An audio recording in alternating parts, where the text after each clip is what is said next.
Before we jump in, let's be real. This podcast contains jokes, laughter, and a whole lot of real talk. Yes, we cover serious crimes. Yes, we add a little humor, but never, and I mean never, at the expense of the victims or their families.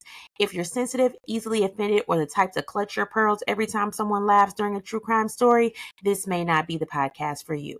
But if you like your true crime with a little bit of spice, a lot of honesty, and just enough petty to keep it fun, welcome to Melanin Mysteries, baby. Let's get into it.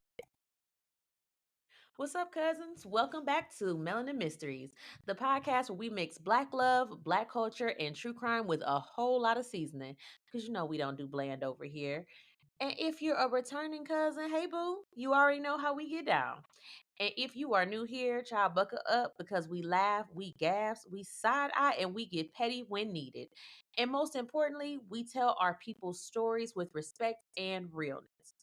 Now, today's case, baby, we are diving into the heartbreaking and infuriating murder of April Dickens, a woman who loved hard, was trying to better her life, but got caught up in deadly choices, toxic relationships, and a situation that should have never ended the way it did.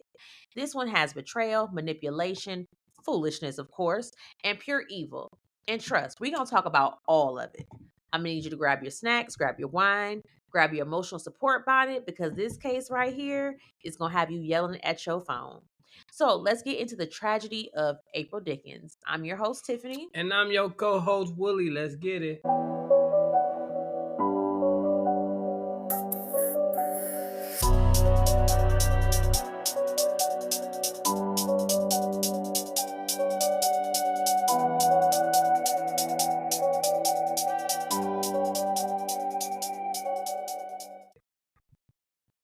All right, here we go. Just to let y'all know, by the time y'all hear this, uh, I'll still be in Atlanta. Come flying home. You'll be Back home. home. You'll be home at now. Why? Because we was at the paint and sip. Know what I'm saying? Crime, cocktails, and canvases. We Yes. don't know yet, but we know it was a time that Oh was yeah, it was had. a time. I can guarantee it was a time because we was there. So all right, let's go ahead and get to this juicy story. So look, when the phone rang, I already knew something was off. See, the daycare was calling saying, Mr. Dickens, your daughters are still here. No one has picked them up. Now that might seem kind of small to anybody else, but not me. You know why? Because April, my baby mama, does not play about her kids. Not once, not ever. And in that moment, my whole body went cold. I knew something wasn't right. Something was just off, right? So I jumped in my car, went straight there.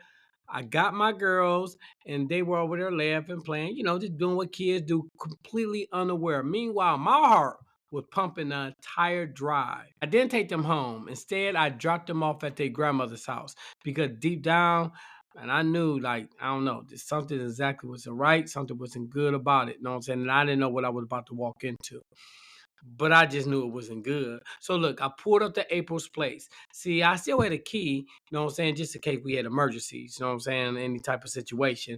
And even though we weren't together, just had to make sure my baby mama was okay. And plus, we were still family. The second I opened up that door, my whole world changed. What I saw in there, I can't even describe. I can't put into words. All I know is she did not deserve that. I stumbled back outside shaking, heart gone, mind gone. And with whatever sanity I had left, I dialed 911. So it's July 8th, 2008 in Prince George's County, Maryland. And baby, this day was about to change everything. So, like we said, Gary had just called 911. And when I tell you the police pulled up fast, they didn't stroll, they did not cruise. Oh no. They showed up like they already knew something was just bad. So they walked through the house and they head straight to the bedroom, and that's where they find her. 34-year-old April Dickens in her room, in her bed, and she has been stabbed to death. So this wasn't an accident. This wasn't no breaking gone wrong. This was up close. This was personal. And whoever did this wanted to make sure April didn't walk away. So April was born around 1974, just outside Prince George's County, Maryland, and baby girl came from good stock. Her parents were Henry Edmonds and Clara Cole. So mama owned a restaurant, so the kitchen was basically April's playground. Cooking, baking, she was that girl before Pinterest even existed. So she meets Gary in high school, and of course they become, it couple energy. After graduation, they welcomed their first daughter and said, well, May as well make it official. They went ahead, jumped the broom, because back then when you got married, you just didn't situationship or whatever. So April stayed busy. She worked at her mama's restaurant and took classes at the community college when she could. She's a wife, she's a mama, a student, she's a chef. She's a whole multitasking queen before the term was even invented. So she and Gary, they go on to have two more daughters. They're married for 10 years. And then you know how that go. Life just starts life and the spark starts to fade. The thrill is gone. I'm sorry. It's too early. They start drifting apart and decide to separate. Now, April, she said, cool, let me level up. So, sis went back to school. She finished her studies, got her EKG certificate, and she landed a hospital job putting her skills to use. Meanwhile, Gary says, new chapter, and moves in with another woman like it was Black Friday and he got a deal. And you notice that though, like when women break up and they go through a breakup, they really both women level up. You know what I'm saying? Like women all like a big woman to lose weight. You know what I'm saying? A uneducated woman to go to school to become a LPNA. Have you noticed that? LPNA, LPN. Oh, my bad. Oh, Anyway, so boom, Gary moves in with his new boo because know what I'm saying? We gonna always find us another one to get up. What they say, you get over one, to like get under yeah, another. like getting under another one. So he got his new boo, Crystal Jackson, and listen, I'm just gonna say, as Tiffany would say, you know what I'm saying? This was giving straight hobosexual vibes. Because how you leave your wife, your kids, your whole household just to immediately go lay up in someone else's spot? And why she want you laying up in her spot? Man, but these women be lonely nowadays. Ain't there enough lonely in the world? I feel you though. See, he didn't even let the bed cool off before he slid into the new one. Now, while him and Crystal are playing house, Crystal pops out a whole baby. So not only did he move, he got over one and got up under another one, he got her pregnant, right? A whole baby. That man wasted no time. Like, sir, can you at least finalize one relationship before you start a brand new family, right? But here's the kicker. He was still legally married to April. And guess who was still holding it together? April. April. See, Crystal and Gary are over there co-parenting their little newborn love child while April is still taking care of her and Gary's 3 daughters, right? So let's get this straight.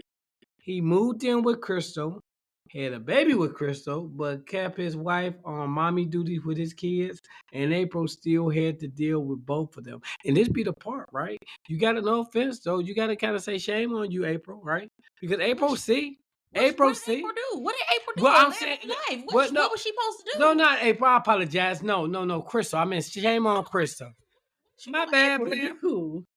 Shame on Crystal off the fact that you can see who this nigga is. And a lot of women do that. Let's be honest. A lot of women see the character, what this nigga is, a character, and they still be like, well, he ain't gonna do that to me and my kids. Yeah, oh no, you ain't lying. That's straight up facts. I see it all the time. Yes. Matter of fact, Future's a great example. The man, y'all keep having kids with this man, and y'all see he don't take care of the ones that he got. No, this nigga got a good hand of spades for the possible, and still, you know what I'm saying? And y'all still lining up to be his baby mama. It makes no sense at all. At all. So let's talk about this audacity. Okay, the audacity of leaving your wife, moving in with a whole new woman, making a new baby, and you still expect April to hold down the kids like everything's normal. Like I said, I don't like homosexual vibes, and I really don't like men who upgrade their address but downgrade their character. Amen to that. All right, let's bring it back to the day everything went down. Gary claims he found April, and between him freaking out and acting dramatic, he somehow just enough, had just enough composure to hop in the car, drive to the station, and give police a whole statement. Convenient. Now, the detectives already side-eyeing him because the scene ain't adding up. Know why? No forced entry, nothing ransacked, and it straight up looked like someone took a shower before they left. Because let's be honest with you, when the police be looking at situations like this and they see that somebody get in, they say it was no forced entry. So that either means what? Either she knew the person she let in, or the person had a key, or the person was already there. Yep. Right? Okay. You know what I'm saying? Yep. Yes. All right. Sir. And not only that, who cleans up and exfoliates after murder? Right? This wasn't a break-in. This was a B&B with bloodshed, right? Damn. So they sit Gary down like, all right, bro. run us through this. What happened? And Gary hits them with an Oscar-worthy monologue. He goes, well, the kids camp called, so I picked up my daughter, dropped them off. Then I went to check on April. I still had a key for emergencies, and I felt like this might be an emergency. Translations, I still let myself, and like I live there, basically. He says he goes upstairs, sees April in the bedroom, and claims I couldn't stand to see her like this, so I stepped outside and I called her. Now the cops hit him with the standard, is there anyone that might want to hurt April? And Gary goes, well, as a matter of fact, there he is, right? And let me tell you about him, right? Just a good old nigga snitch, you know what I'm saying? Let me tell you, you know what I'm saying? Like he been waiting to say this. He like, he's not snitching because they asked him a question. He trying to figure out who did what to his baby mama. hey, look, he drops the name. He like Stanley Daniels. The whole name. First of all, you don't never trust a nigga named Stanley. You know me, I always said that, right? And So just what we got a growing list is Stanley, Larry, Albert, and Albert, Ricardo. Because and I Ricardo. don't You mess don't with trust Ricardo. Ricardos. Yes, Right. I don't mess with Ricardos. Look, and I know he was like, yeah, let me tell you about this dude. Like you could tell he had this. He been waiting for this moment to be like, let me drop this name and let this nigga know what he about, right? So Gary throws out the name Stanley Daniels like he just had the police to kill her on a silver platter. And the wild part, he was cool as ice, right? He didn't stutter, didn't break, didn't slip up once. He was overly cooperative, right? Cooperative. You can't never talk right. Cooperative. I'm gonna start using hooked up phonics. Look, use your syllables. I know. I need that little thing with the little ball that be jumping around and jump on the words. Like, damn, man, let me sound this out. Anyway, answering every question, keeping his timeline tight, even offering to give them their DNA sample. Like, go ahead and test me. I'll wait. Usually, from our experience, when a person do that, like willing to give a DNA and all that, they ain't did shit. You know what I'm saying, right? So look, he wanted to make sure he looks squeaky clean. Then he starts building his little narrative, telling detectives, Stanley got a hand problem, basically implying that Stanley was abusive and capable of violence. And of course, when we say a hand problem, what that mean? He out here smacking bitches. Amen to that, right? Then he casually adds that he and April were still very close. So close that sometimes they would backslide. Now, what do they mean by backslide, right? They was wrestling in the sheets. Doing the nasty. The nookie. You know what I'm saying? Making whoopee. That's what they would do. See, actually, they just had sex the day before she died. Excuse me? Right? Damn. Not only did he throw Stanley under the bus, he put the bus in reverse and dried April too. So he like, look, hey, if we talking, I'm gonna keep it real. I'll tell you everything. He's like, because just in case you find my DNA inside her, I just want y'all to know it was not. It was consensual. It was consensual. Like I was there, but I wasn't the one that killed her. Exactly. Yes. Yes. Mm-hmm. So you had to clarify that. So now the police are looking at Stanley, right? But they're also paying attention to the crime scene itself because the scene was telling a different story, right? They noticed the killer tried to clean up, right? They tried to clean up. The top sheet and the towel were missing. There was blood in a bathtub. And even fresh nail clippers were found, like someone washed up after a struggle. See, this wasn't no random break-in. There was no forced entry. Whoever did this was comfortable in that house and had time to move around without panic. And let's not forget, April worked night shifts. You know what I'm saying? Because remember, she was a CNA. She was an EKG tech. We didn't say nothing about a CNA. Well, you said an LPA. I know one LPN. It's an acronym. One acronym. I didn't know. It's an acronym. EKG. There's a lot of acronym when it come down to nursing. So one of the acronyms. EKG technician is not a nurse. What do they do? They run the EKG machine. That's all they do. She's an EKG tech. Okay, my bad. I apologize. She's EKG. She wasn't an LPNA or CNA, right? So the killer clearly knew her schedule and knew the house would be empty except for her. I don't understand. All of this told detectives one thing: this wasn't random. This was personal. Oh, see what y'all getting a glimpse real quick. We going live, y'all. So you gonna hear this too because I ain't gonna edit. We actually going live, so y'all actually get to hear a little glimpse of what we do, and this is how we record and everything like that. So guess what? We about to log off this live because y'all ain't about to hear the whole story. So I'm logging off right now. Bye. All right, you go ahead. Now hold on. So Gary got a whole new girlfriend. Crystal done had a baby. April got Stanley on speed dial, and yet Gary and April still dipping back into each other's beds. Doing a whooping, So making since whooping. they married and they got other people, is That's it not cheating. cheating? No, that's Is it or is it community property? Which that's not. But in the eyes of the Lord, that's not cheating because, you know what I'm saying? Back in the eyes of the Lord, our God, our black Jesus, you know what I'm saying?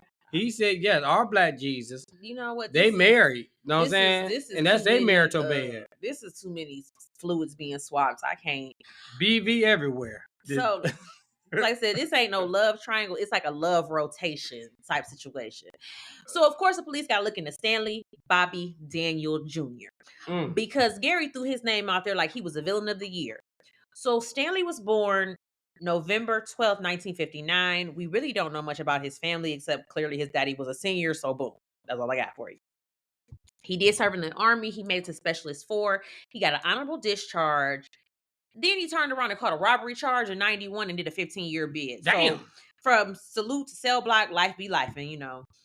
And just when you think he chill, no, in 2007, he's charged with acting as a contractor with no license and failing to do the work. Scamming. That's just another word for scamming. Yeah. Yeah, just So scamming. Nigga was scamming. not only was he fake working, he wasn't working at all. Like you said, he's a scammer with a side of drywall.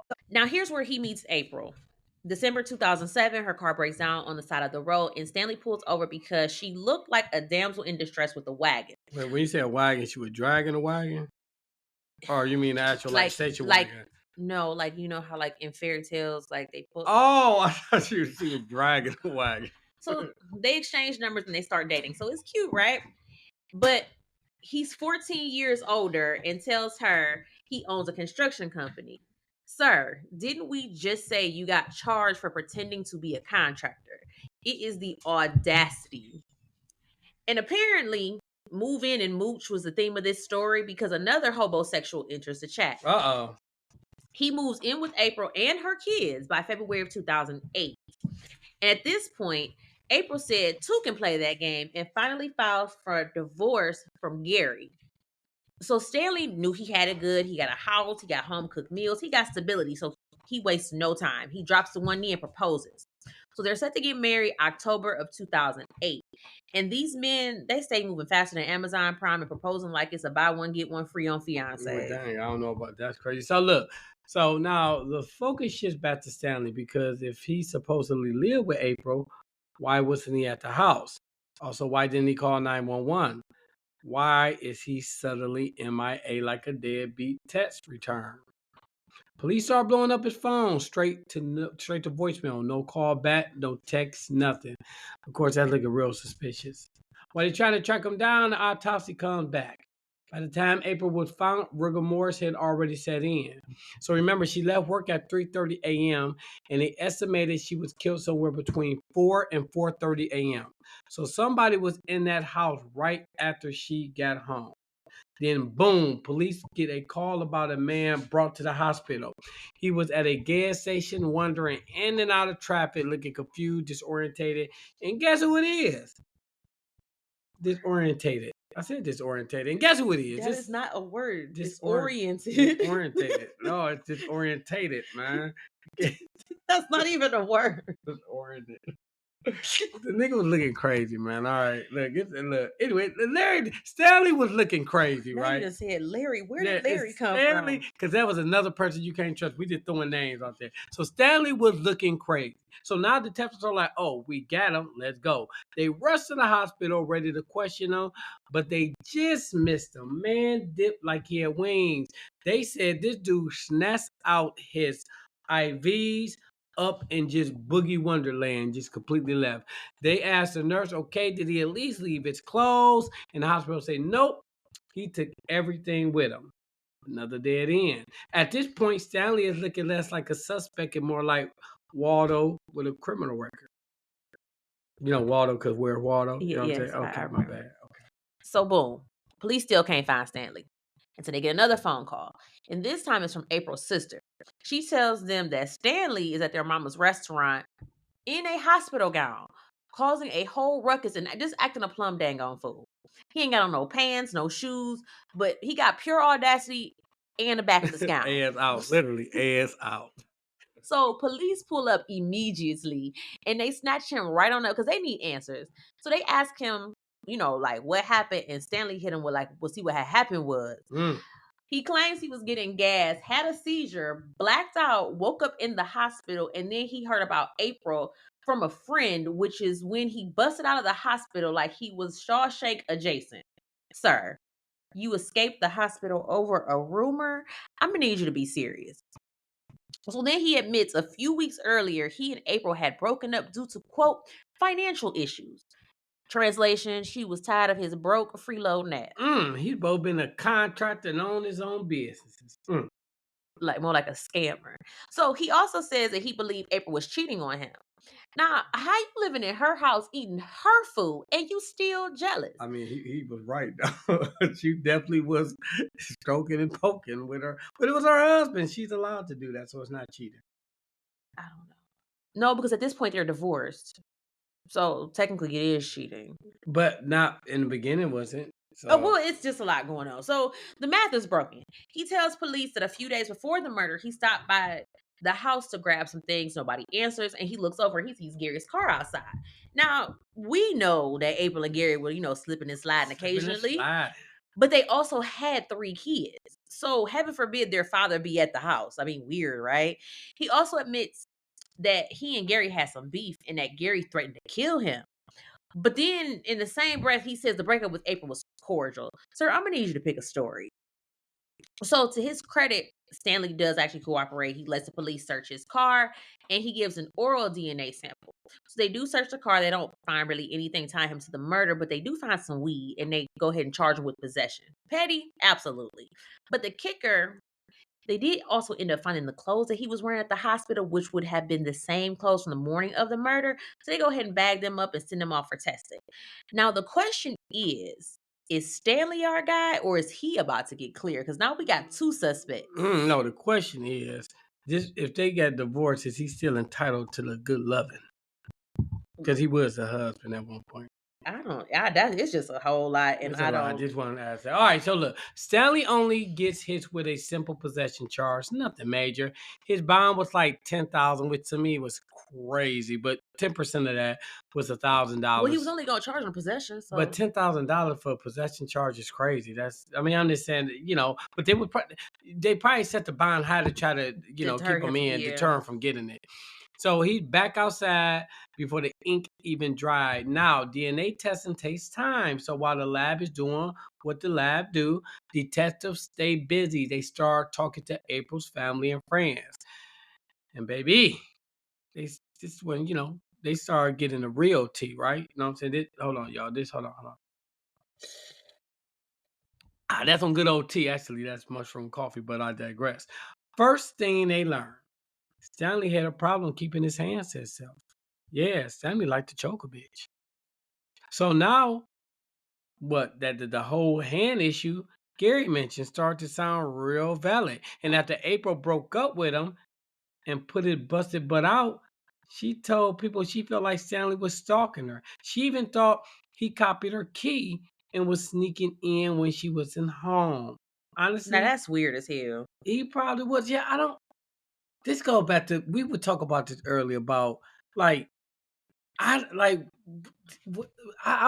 what goes through people's mind to make them even think like that's okay? If a person say they don't want you, what makes you think, well, if I stalk you and not do that, maybe then. Let me tell you, I don't really think he was like stalking her, but I do think he was probably coming in the house so he could take a shower. He probably ain't had nowhere to go. I mean, now that's a possibility, but know what I'm saying? I mean, you know what I'm saying? Him making a copy of the key, sneaking in, moving stuff. No, I think it's to keep tabs on what she's doing. It's just that control method. And I just understand if a person don't want you no more, you doing these things, it's not like they're going to be like, you know what? Now that I think about it, yeah, I'm going to go ahead and stay there. No, like, I don't get it. But anyway, but look, they're way more mess, right? Know what I'm saying? Just way more. So look, Turns out April and Crystal, yes, Gary's new girlfriend, remember we talked about Crystal, had beef. And it wasn't quiet beef. It was full season, hot skillet beef, right? April suspected Crystal was the side chick before she became the main chick. And based on how quick Gary moved in and made a baby, the energy was matching. And I believe that too. That's how he was able to move in. It was already something that was going on. Then detectives found out Crystal and April got into it a few weeks before the murder over the kids' camp bill. And guess what? Crystal tried to hit April with a bat. Not you brought a bat. A bat, ma'am. This is not MLB. She tried to hit her with a bat. That's bitch. I hit you to the white meat. So look, police are like, oh yeah, bring Crystal in immediately. Immediately. All right. Immediately. That's what they said. That is not even a word. That's what they said. They check her story, pull phone records, verify her alibi, and she gets clear quick. She actually was quoted as saying, like, me and her to get along, but I would never kill her. Like, you know what I'm saying? Because you just gonna beat her with a bat, though? I mean, she said, I hit a bitch, but I ain't gonna kill her. But I think what she said was one of the reasons she would never do that because of the relationship that Crystal herself had with their kids. You was gonna hit the lady with a bat. So you cool with breaking her bones, or I mean, you could easily kill somebody with a bat. She ain't gonna hit her one good time. She wasn't gonna kill her. You know what I'm saying? She bust her knees out. That's cool. Hey, I'm just saying. She said I ain't gonna kill her. Now I was gonna hit her with the bat. Yes, I admit I was gonna hit her with the bat, but I was not gonna kill her. So anyway, she gets clear. She's not the killer. Now, at this point, everybody in the family, in the neighborhood, and probably at the corner store is saying the same thing. Oh, it was Stanley. We already know this. You could not tell anybody different. April was laid to rest on July 11, 2008, and still no arrest, no justice, nothing. As far as April's family and even Gary were concerned, the police were moving slower than the DMV on their lunch break. See, everybody knew who they thought did it, but the case was just sitting. Then exactly 30 days after April was murdered on August 8th, 2008, everything flipped. Police get a call about a man found shot dead in a Range Rover. And guess who this man was? Stanley Davis. Yes. The same man everyone swore killed April turns up dead himself. Now, at this point, the detectives had to sit up because now the question wasn't just who killed April. It was if Stanley killed April, who just killed him? And if Stanley didn't kill April, then somebody out here is tying up loose ends. Either way, this went from a love triangle to a murder chain, and Stanley's death just blew the whole investigation wide open. I ain't even mad he got killed. So, hold up. First of all, I just want to know, where does nigga get a Range Rover from? Because last time I checked, he couldn't even keep the lights on at April's house, but suddenly he out here pushing luxury SUVs. Oh, somebody was scheming, or sponsoring. But yeah, something ain't adding up because I would like to know where he got a Range Rover from. I mean, let's be honest with you, man. Some of these dudes said the Range Rover, we don't know what year. That could be a 1988 Range Rover, you know what I'm saying, with a carburetor on it. You know what I'm saying? Exactly. So, I mean, they're not saying it's new, you know what I'm saying? That's just like, he was in a Cadillac. And yeah, so we don't know the year. So anyway, the police. Well, on the video, it looked kind of new. I mean, let's talk about that. First of all, let's talk about that. What was that? What was it? What was it? It was what was it called? On Tubi. Fatal Attraction. Fatal Attraction. First of all, the people they be using as actors are straight horrible.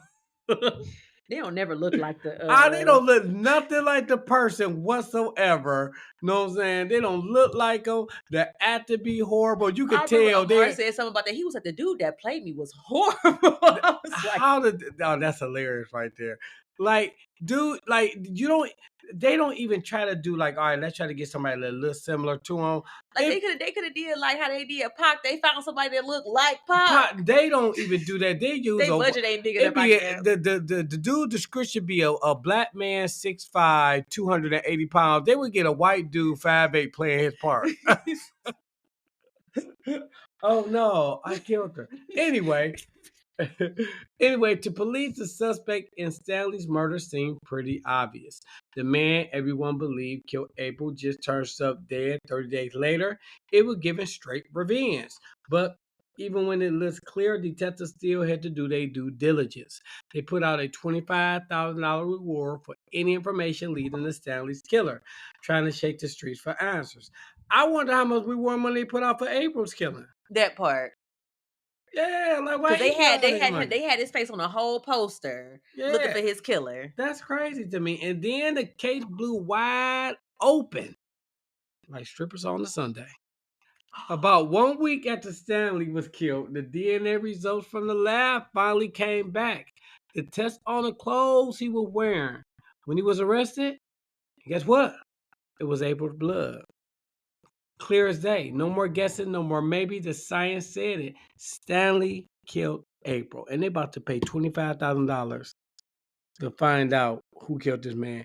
If it was me, I like, look, street Case justice. closed. Case closed, right?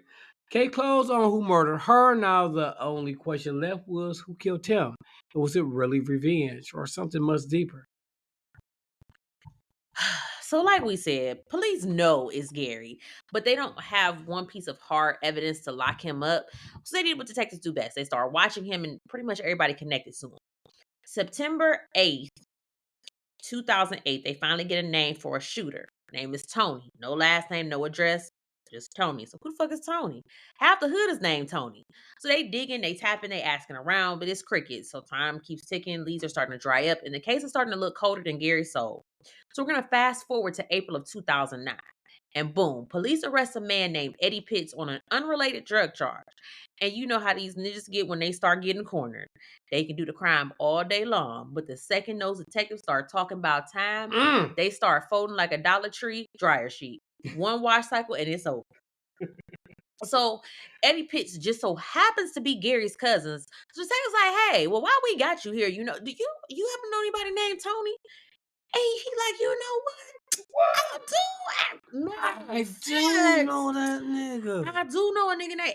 You know his nick. They call him Tony, but his real name Antoine Finner. He like, yeah, me, Gary, and Antoine are all cousins. Excuse me, sir. So y'all all family. Y'all all out here committing murder like it's a group project. Damn, blood ain't thicker than water when jail time is on the line because Eddie immediately starts singing like the church soloist. So Eddie starts laying out the whole plot. He says on August 8th, 2008, around 7:50 p.m., he sees Stanley parked in a green Range Rover on the 3500 block of Georgia Avenue Northwest. So what does he do? He calls Gary. Gary calls Antoine and tells him the location. So they all about to pull up like it's a family reunion from hell. So Eddie says Gary and Antoine, they get to the area. Antoine shows up shortly after 9 and they start putting a plan together. And it wasn't just them. They said it was some other, quote, unidentified individuals who pulled up too. So anyway, Gary meets up with Antoine and Eddie and they iron out how they about to kill this man. And see, this is why you need to be doing shit by yourself. Because if you was by yourself, couldn't nobody tell on you. Y'all didn't learn nothing from the Yin Yang twins. So at 9:20 p.m., Antoine, he literally walks right up to Stanley, who's sitting in the driver's seat of this Range Rover, minding his business. And why was you sitting there for so long? You just sitting in your car. It said 7:50. He called us 9:20. Anyway, I don't know why you're just sitting there that long. Maybe the bitch one start. Then they go waiting for AAA. So, like I said, he's minding his business. Antoine pulls out a 9mm. He fires 9 shots at Stanley like it was target practice. Stanley gets hit 6 times and dies right there at the scene. And what happens next? Antoine takes off running into an alley. Everybody else scatters like roaches when the lights came on. So they took a family trip to murder someone, and then it was just every man for themselves. Trash behavior. So now we're in trial territory. So let's run it back and like in a timeline so everything makes sense. Gary and Antoine weren't just cousins; they were basically brothers. So when it came to handling something, they moved as a unit. A friend stopped by Gary's house that night and ended up driving him to carry out near where Stanley was parked. That same friend later testified that Antoine was wearing a white t-shirt and jean shorts, which becomes important later. While that's happening, Gary calls his girlfriend, Crystal Jackson, and tells her to watch his and April daughters. Crystal even testified that Gary was on the phone when Antoine who was on the phone with Eddie. Man, that's a whole lot. Jeez. And told them Stanley was sitting in a green Range Rover. So Crystal meets Gary on a side street off Georgia Avenue. Gary hands the kids over to her and then leaves because clearly he wasn't going to run errands. He was making moves. Fast forward to after the shooting. Stanley is killed on August 8th, 2008, and the police don't waste no time. They already had eyes on Gary, so when Stanley turned up dead, they went straight for him. By the time this his trial, Crystal is on the stand testifying. She confirms Antoine walked up to Gary and Eddie that night, and Eddie told them Stanley was in a Range Rover. She even said Antoine asked Eddie which way he should run afterward and where Eddie will pick him up. Eddie pointed straight to the alley, the same alley Antoine ran down after firing 9 shots into Stanley's car. Everything lined up: the location, the players, the plan, the escape route. Now they had Gary in custody. Antoine identified and Eddie spilling everything. The family bond was real until them handcuffs was out. So by the time this case goes to trial, the prosecution, they didn't have just a theory. They had a timeline. They had witnesses, phone records, DNA, family members all lined up to testify. We had Eddie snitching. We have a friend who drove Gary who corroborated. They have Crystal who confirmed calls and the meetups. They have forensic, which matched the weapon, the shots, and the planning. So the motive was crystal clear. Stanley killed April. Gary and Antoine killed Stanley, and every single piece of testimony locked in like puzzle pieces. So the jury saw it for what it was: a revenge hit, planned by family, executed with precision. They didn't blink. Guilty on all charges. First degree murder while armed, conspiracy, firearm charges. And yes, both April and Stanley's murder were tied right back to them. Results: life sentence. Gary and Antoine were done. Mm, mm, mm, mm, mm. After getting cooked that trial, Gary and Antoine really thought they could outsmart the system on appeal. They didn't argue innocence, they went straight for technicalities.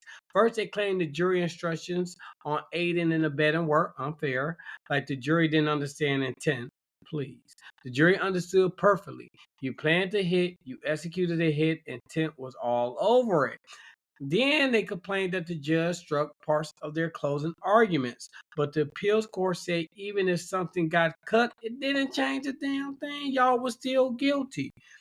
Gary got extra bold and tried to pull a Brady violation and filed a Rule 33 motion. What's that?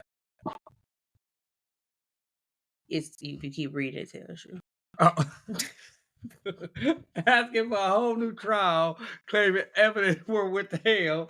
I thought you gonna break it down like if I'm not a lawyer, but if I was, I thought you gonna pull one of them. You ain't have to do me like that, man. Anyway, asking for a whole new trial, claiming evidence was withheld. The court reviewed everything and said, nope, nada, nothing hidden, nothing unfair. Take your L, go straight to jail. In the end, the Court of Appeals affirmed every conviction and every sentence. The jury said guilty.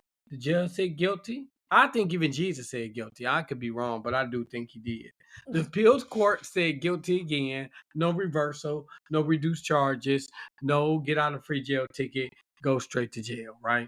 Life means life. And that's exactly what they got. Gary Dickens is riding in FCI Memphis until 2041. I wouldn't say riding because I ain't gonna lie, I ain't really mad that He been in there since 2008. I know, That I is know, rotten. no, I got that, but I'm just saying, I ain't really mad at what he did, though. You know what I'm saying? He felt that they were taking their time. You know what I'm saying? Granted, He had four kids that you left behind. I get it, man. I get it. I'm just saying he street justice, man. I ain't saying it's right, but sometimes it's justified. That's all I'm saying. So anyway, he's in there to 2041, and Antoine Tony Ferner, the trigger man, is buried in USB Coleman, a high security federal penitentiary until 2052. Man, the rapture gonna come before he get out. Well, apparently, I mean, I think the rap's supposed to be coming next Oh, it's week. coming again? Yeah, it got rescheduled. Oh, it got rescheduled? Mhm. Man, Jesus be off, man. Jesus be. I think Jesus be sitting up at his phone, like they be like, Jesus, it's time for you to go back. He like, I don't want to go down there. Jesus, that's how you know Jesus black. He like, man, like, no, dog, no. I'm gonna come when they least suspect. They calling me. All right, they would grow old and die in prison while April finally got justice she deserved. Case closed. And I don't think they gonna make it that long. no, Cause, well, I mean, they might, cause Gary, I think he's 55, so he got another, but I don't know. Either prison either preserves you or it ages you. It's like no in between. I think it either or, but it depends on what you're in there doing. Because if you're in there drugging, doing drugs, no. But if you're in there not doing no drug, working out, you ain't really putting nothing in your body. What's really killing these dudes and making these old young dudes look old now is stress and drugs and alcohol. They got drugs and alcohol in prison. I mean, I get that. That's why I say if you're not doing it, you know what I'm saying? Or you're not doing the drugs and everything. They said you get it quicker than you could get on the street. Mm-hmm. But anyway, and before anybody tries to feel sorry for Stanley, which I don't know who would, let's get something straight. He was not some innocent bystander. He was a whole criminal out here. He did 15 years in prison for robbery and was putting his hands on April, stalking her, probably copying her key and sneaking in her house to sleep and shower because he was homeless, right? And was lying about owning a construction company while scamming people with no license. He was broke, abusive, manipulative, and he was a freeloader. So no, we are not lighting the candle for him. The only person who we care about in the story is April. And I ain't gonna lie, man, Gary, man. That's just me. I respect Gary. And I'm just glad she finally got the justice she deserved, even if it came with a whole plot twist. And there we go. So, cousins, y'all know we want to hear from you. What did you think about this case? Who was the biggest villain?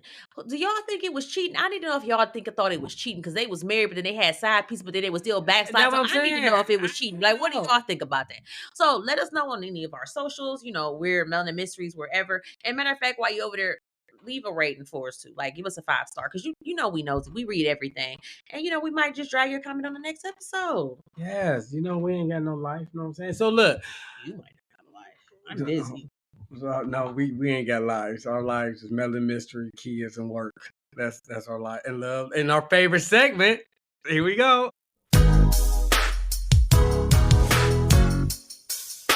Love, lies, and alibis.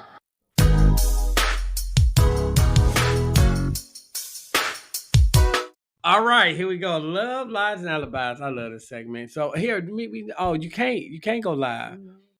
Yeah, you can't because you I need to read. You gotta read. So yeah, we're gonna go live so y'all can get the idea what we're doing. But unfortunately, we can't because we broke, y'all. So we don't have any staff. I'm just saying we ain't got no staff that we can hire. Melanin Mysteries as a company is broke right now. We don't have money to hire staff to do editing. We don't claim broke over here. I don't even know what that word means. We are just at the time. Right now, our finances are not where they're supposed to be at. Right? Not supposed. We're just financially. Finances are just legally broke, unavailable. So if y'all would like to help us out, you can always go buy some merch. Yeah, you can donate, man. Yeah, you can leave us a tip. Yeah, exactly. Melanin Mysteries. Yeah, it's kind of struggling, but I mean, my other business flourishing though. So that keeps the lights on. Exactly. All right. So okay, I got the question.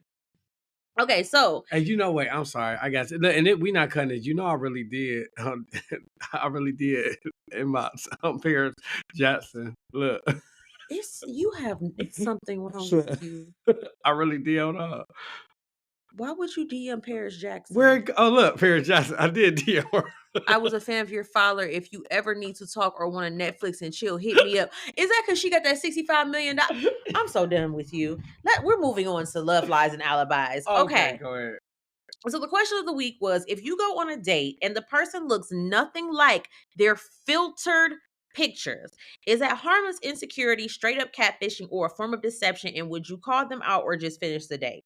I'm calling them out. I'm calling them out. Excuse me. I feel like that is that should be illegal in some states. I feel like in some states that should be illegal, man. I feel like I don't understand what the purpose of doing is. Why present yourself away? I'm going to see you. Like, I'm going to actually see you. And once I see you and I see you are not like anything in the pictures, because Didn't I you know get somebody. catfished?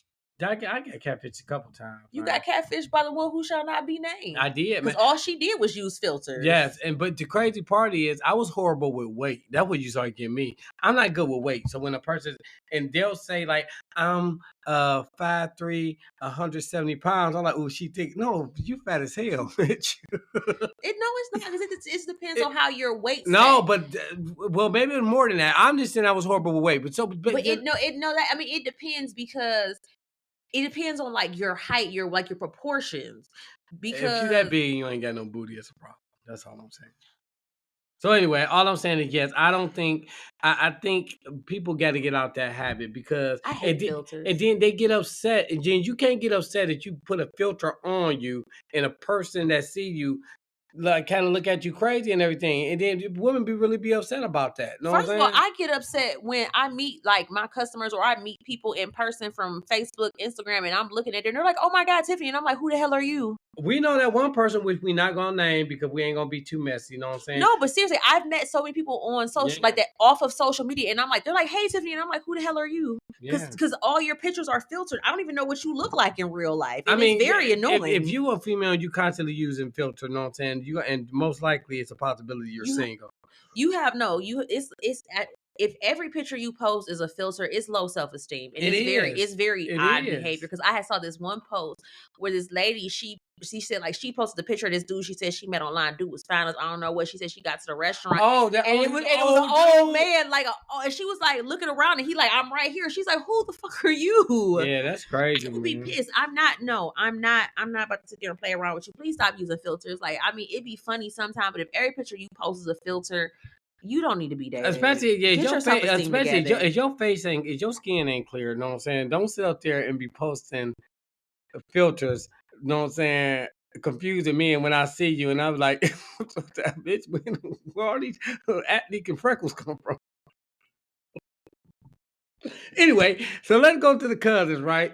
As Shay A said, I hate the whole filter thing. That's why I want you to go live because I want them to see your facial expression. I hate the whole filter thing. Just show me who you are. Looks are cool, but what's more important is who you really are as a person. Being insecure after a certain age is a turnoff and a major red flag for me. I get that. At a certain age, like, come on, bro, you accept me for who I am. You know what I'm saying? And most people at a certain age, if you ugly, you already know you ugly. You've been told you ugly your whole life. So don't do that. Just be who you is. And that's me. They be like, because like, you know how like men get real mad when you wear a whole bunch of makeup. Because makeup can literally change your entire face. And it's crazy. And I'm like, I'm not big on makeup because first of all, I'm lazy and that just takes entirely too much work on my but even on my part. So it's getting crazy even with the men. They got the little man units now. Yeah, you know what I'm saying? They got the man unit where dude would have a whole fade looking like he got a whole braids, and he really got a hole in his natural. You know what I'm saying? A sunroof in his natural. So everybody be catfish. All right, so look. Money here said, man, if you sending me pics of Michael B. Jordan and you show up as Morgan Freeman, I'm gonna be pissed. However, I won't be rude. I finished the date. They could be a cool friend, maybe, but all that dating in real life stuff is dead. Cause why you out here lying like that? Oh, that was hilarious. Okay, so Jaleesa says, I put a little filter on my face. I have black spots on my face. I like mine a little ugly, so it just depends on how far he took it. I'm more worried about hat fishing. I'm the only bald head 3 or 4 around these parts. I ain't calling nothing out. You just won't hear from me again. Now I told you I got hat fished, right? So I tell you I hat fished. You got the hat fish is when they take off their hat and they got a sunroof in the natural. Yeah, man, listen, I was so upset. That was when I met the short one, the one that didn't like you. There was a couple that didn't like me. Yeah, don't nobody like you. Yeah. Oh, okay. I saw. And I thought he was so cute when I met him, and then we met in person. He took his hat off, and I was like, I've been bamboozled. Man, they said his hairline was all the way to his shoulders. Huh? I was so aggravated. And then here comes our brother. We gotta say our boy Antoine. Oh, we get to we gonna see him tomorrow. Go ahead. He said, LOL, no lie. I have a friend who likes her man a little ugly. Everyone cheated, LOL. I was like, girl, you may as well get one that looks good all the way around for that. Oh man, she said she like her dude a little ugly. That's hilarious, man. So look, Shanton, Janice, whatever, man. Shatan, man. I mean, whatever. Shatan. So this has happened to me before. A dude used old pictures of himself, like 20 years old. He was about 70 pounds heavier and literally looked like he should be the father of the dude in the pictures. Oh my God, that's hilarious. He wasn't creepy and was cool. So after I stayed through dinner, but I absolutely told him that he needed to do better because the next chick won't be so cool. So to answer your questions, I would do both. Call them and finish the date. P.S. No, we did not go out again. Ain't talked to him since. Okay, so what Shonda said, I'm gonna call him out. Like, damn, you ain't got a lot of kick it that part. You ain't got to lie, Craig. I don't use filters, so what you see is what the fuck you gonna get. I'm with it. I'm not into makeup, weaves, etc. Okay, I'm not in makeup, but I love my wig. And could pull them back in the day. My personality and communication skills will make you fall hard. Hashtag Libra turned 49 yesterday. Happy belated birthday with LaShonda. You did not put All your right, man. That's birthday all right. in the thing, so you get your birthday shout out. I'm just saying, man. She didn't did too much and everything. Well, Man. it's her birthday. I Well, ain't no, mad she at her, started even though talking. she a Libra. The conversation ain't gonna cut it, young lady. I'm just gonna let you know. And that's the problem with y'all men right now. It Y'all ain't don't want gonna no cut type it. of The conversation. conversation ain't gonna So cut Lily it. says it's 2025. There should definitely be a video call before a date is set up. And EJ says, no, I will definitely call him out. That's a red flag. All right, one more on my end. Tony Lee said, I'm trying to do a video call first to make sure they look like those pictures. I had it happen before video calls and I finished the date. They were cool, but opted to be just friends after. Now, at this big age, I really need you to be who you are. I can get paired looks, but it's something deeper for you to feel the need to not have current pictures or pictures that reflect how you really look at present. That is true. I feel like if you are using older pictures and everything like that, that is, like you said, a form of insecurity. Because again, who you are, you're gonna either set me. If you, because if you cut, if like, you my 40 thing years, is, if you 40 and you've been, and you know, like you come on at but this my age, you thing, know but if you ugly or even like not. even when I was younger, I mean, you're gonna meet me, so you're gonna see that I'm not who you saw. Like, so why even go through all that? Yeah, I don't that, and people do it all the They time. They do it all the time. Yeah, Like they be like, they be catfishing, and then these people be like, oh, I sent. Well, that be they. Because wasn't you hooked on a catfish show for a minute? Oh my goodness, yes, it was social catfish, but and they was catfish and they was scamming people.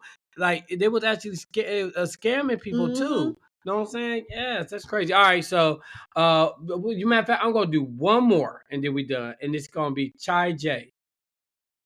Chai J, is that the name? Chai J? Looks like Chia. Chia J, man, come on, get this together. Anyway, straight catfishing, and I'm leaving. I don't know. I don't even know you, sir. I don't even know you, sir. All right, well, there you go. That was our love, lies, and alibis. I know if you're asking, who I would love to be able to interact and answer one of these questions. I'm glad you asked. All you have to do is go to our Facebook page, Love, Lies, and Alibis, or you can go to Melanin Mysteries, our Melanin Mystery Facebook page. We also have a Melanin Mystery TikTok and a Melanin Mystery IG page. We also have what? BTCC. Can you let them know what BTCC stand for? BTCC is the Black True Crime Collective, which is comprised of ourselves, Melanin Mysteries, our sis over at Melanin Mayhem, your favorite country girl, Renee Davis, and our brother, King Arthur, over at Not My Brother's Keeper. So make sure you follow the crew. And before I forget, I just want to give a couple of shout outs. We have to give a shout out to Nisha and Buddha over at Hot Garbage Podcast. And if y'all want to know who that is, that's the one who had the layup that everybody was talking about. Aggravating. All right. And I also have to give a shout out to Anthony over at Bitch I Can't. Oh my gosh. Yes, has me in stitches. And we gotta get shot to that's what I would say. Yes, right here. Yes, that's what I was looking for. And I'm probably about to butcher your name, and I apologize. Go back to the picture because I can't remember the thing. Yes, it's Torchia. Torchia. That is not how she says her name. But she just started a new Black True Crime podcast called Tipsy Tales with Tea. So I'm gonna need y'all to go over there and show y'all cousins some love. Oh wait, because she said it's true crime with a twist of lime. So grab y'all something to drink, go pull up on our good cousin, check her out, run her numbers up. And look, and let me tell y'all, if y'all want a podcast that you ain't got to worry about, you know what I'm saying, we not showing y'all love or we not allowing y'all to post on our page, come on over to Love, Lies, and Alibis and Melanin Mysteries. You own one today. So just so y'all know, we are in person together recording, which we never like. This one's like the third time that we've ever recorded. And we're gonna together. only edit a little bit. Now some of the stuff we're gonna leave in because y'all got to experience. This is our first time recording in a minute. I ain't seen you. How long has it been since I seen you? The live show in August. Oh, that's That was crazy. like 2.5 months ago. Yes. Yes. So it's like we ain't been together in a minute. So he is on full blown shenanigans, and the live show is this weekend. So yes. And if y'all miss out, if you ain't coming, y'all miss out, man. Right? Don't know what to tell you. And we can't even tell you y'all last need to get the ticket because it's dropping Monday. By the time it dropped, we didn't do what we had to do. So all right, go ahead, take us out. Okay, so before I take us out, like I said, just remember to follow us on social media. Please go ahead and leave us a 5-star review wherever you listen. It is greatly appreciated. Like I said, we just thank you for everything, for rocking with us this long. And like I said, we have ad space available. There's merch available. You can leave us a tip. You can do all of that at melaninmysteries.com. And shoot, just make sure, love don't come with a life sentence. So just make sure you choose freedom and not felonies. And we'll catch you next week. And y'all need to be proud of me because I had to write 2 cases. 2 cases. Yes. So y'all got a fresh case and a live show case. So I did that. I just want to pat myself on the back. So with that being said, we will holler at y'all next week. Peace out. Wait, love. No, isn't it right? I already did that. You said love shouldn't call. Yes, I did. You don't even know it. I didn't even hear you. Oh my bad. I was looking at the triplets.